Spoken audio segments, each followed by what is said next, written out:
te PJ som se gi te ba si han mol pan san PJ ki nok ja ri te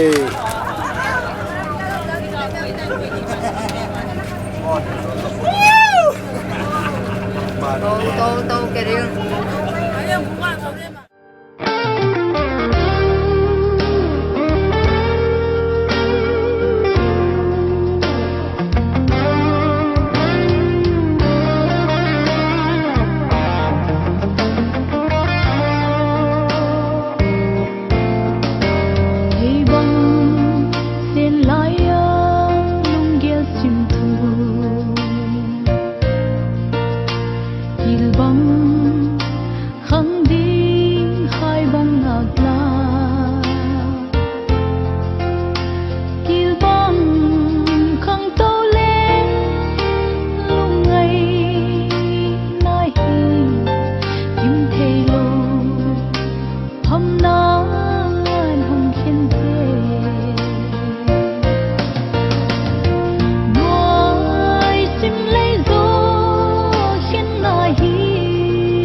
nang main zuesau te golgamang te tanam te zo siaringin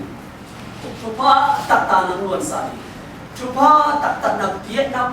namu sana nanga sana nang isang yedi ikna ta to chupa pin yedi ikna ta to tuni at chai nang mai pinang yedi sau na pieng sa che ha kilo han ni na aset che na amao te tu long sin sao che na ding mang siat na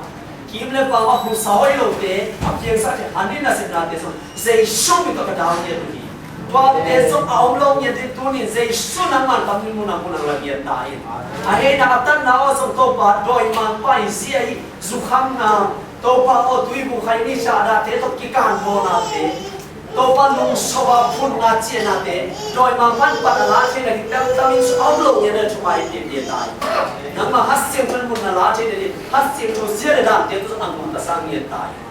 lung cham na te ang ko zong da na dang ne ku chieng au te yong pia sem na zo sem ye na chu na zo se ko zong bi pasien amai lam hin ko u nang ma a ko min mai zo sia bin nang ma mo min ka to pa se su ni sa cha chu ka nge pa pasien amen